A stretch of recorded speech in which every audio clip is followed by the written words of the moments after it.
Shalom Bapak Ibu, jumpa lagi di hari ini. Mari kita akan merenungkan firman Tuhan, kita berdoa. Betapa hati kami melimpah dengan syukur ya Tuhan, oleh karena Engkau masih memberikan kami kesempatan hidup lagi di hari ini, untuk boleh bersyukur dan mengisinya bersama dengan Tuhan. Karena itu mari sebelum kami menjalani hari ini, kami mau memulai dengan-Mu Tuhan melalui firman. Mohon hikmat dan pengertian Roh Kudus agar kami memahami dan menjadi pelaku firman-Mu dalam nama Tuhan Yesus. Amin. Bapak Ibu, firman Tuhan kita terambil dari Yohanes 19 ayat 26 dan 27.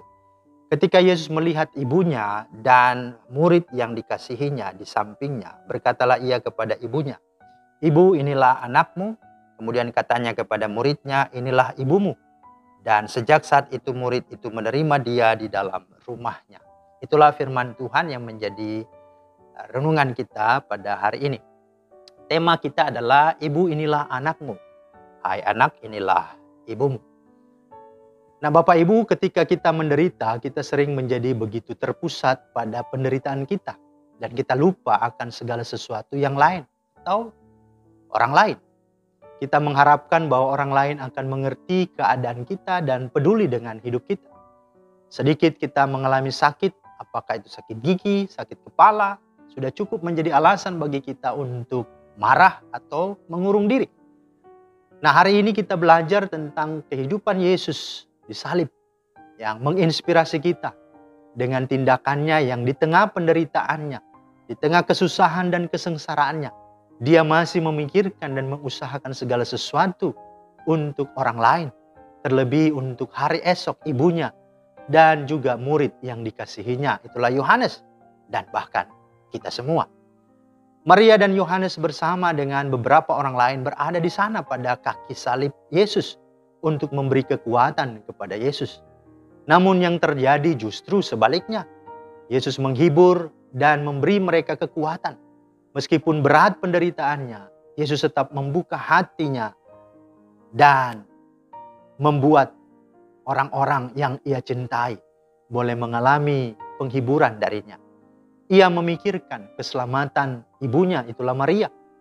Dan dia juga tahu akan sesuatu yang sungguh-sungguh menjadi kebutuhan ibunya ketika dia akan meninggalkannya.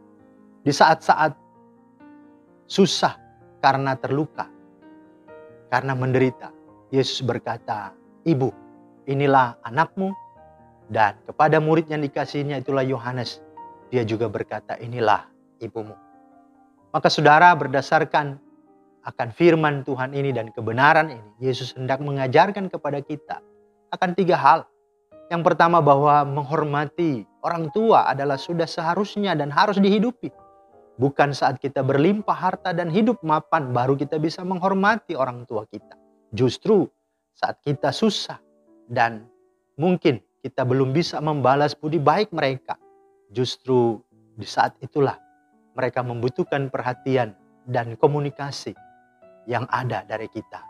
Dan itu sudah dapat membuat mereka dikasihi dan bahagia.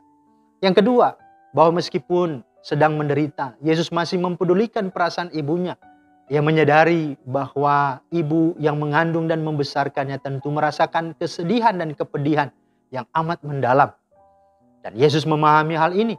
Dia berempati dengan ibunya. Nah, bagaimana dengan kita?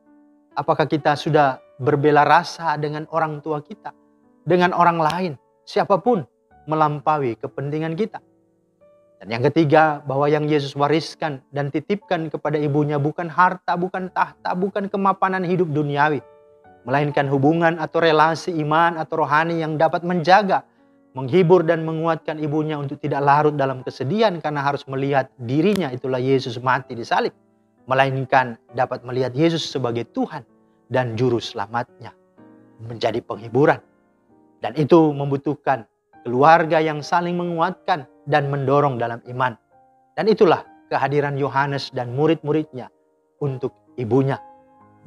Di minggu sengsara ini, mari kita melatih diri kita dan hati kita untuk lebih peka, untuk lebih peduli dan empati kepada siapapun. Apalagi kalau itu orang tua kita, orang-orang yang terdekat kita. Mari kita jangan menjadikan kesusahan, kemiskinan, pergumulan, atau apapun sebagai alasan untuk tidak dapat menolong dan peduli kepada orang lain. Belajarlah dari jemaat Makedonia. Di dalam 2 Korintus 8 ayat 2, di sana dia katakan, selagi dicobai dengan berat dalam pelbagai penderitaan, sukacita mereka meluap. Dan meskipun mereka sangat miskin, namun mereka kaya dalam kemurahan. Artinya, keadaan jangan jadi alasan untuk peduli. Mari kita belajar untuk mulai peduli dan memperhatikan orang-orang yang ada di sekitar kita. Itulah makna dari kesengsaraan Kristus yang dia teladani untuk kita hidupi. Tuhan Yesus memberkati.